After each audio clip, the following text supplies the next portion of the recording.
In this segment, I'm going to talk about how to create a scene in Scene Designer by placing entity templates into the world. So I've got a blank Scene Designer window here. I'm going to maximize the perspective viewport so we can see what we're doing. Go into the MATLAB palette and select a room. And I'm going to select Room Circular Observatory. Double click on it. Enters me into create mode. You'll notice my cursor has a little crosshair. When I'm in create mode, I can left click to place an entity in the world. Now, this is a very big entity. And let me actually zoom extents on it so we get a little bit better view of it. So here's this world, or here's this room that I just placed. And to exit the create mode, I can right click, which is what I just did. And since I'm going to be placing entities in this room, I'm actually going to freeze this room so it doesn't interfere with me selecting other objects. So I'm going to go to the selection panel and click the Freeze Entities button. So now when I click, I can no longer select the room. Now let's place some things into the room. So we're going to go into the props here and choose a table. Let's choose this one's fine.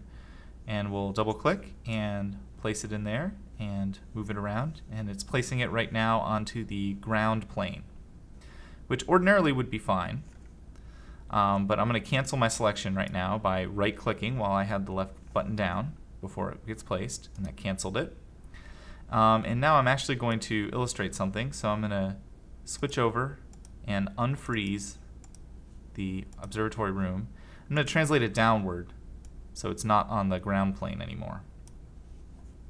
And then refreeze it. Okay, so now we'll go back and we'll place the table again. And notice, we're placing it, but it actually got placed on the ground plane, which is not what we wanted. We wanted it placed on the floor of the room. So to remedy that, I'm going to go ahead and delete this by pressing the delete key. We can go up here and activate the Snap to Surface tool, and then come back down and place this. And this now is snapping to any surface that I am over. So right now I'm on the floor, it snaps it to that. And now I can move my camera angle down, and you'll see that I'm actually snapped to the floor where I want to be, not to the ground plane. This works for other props as well. So let's take a little phonograph prop and place it on top of the table. And notice I'm holding down the left mouse button while I drag it around. And this gives me a little ghost image of what the object will look like. So you notice here it's on the floor, and I move it over the table, it's now up on the table. So this makes it really easy to place items on top of other items and have them line up correctly. There's even an Align to Surface tool, which you'll see over here. So if I wanted to place another prop, say a set of books and a skull, I can do it. I can do it on the table. I can do it on the wall. I can do it on the side of the table.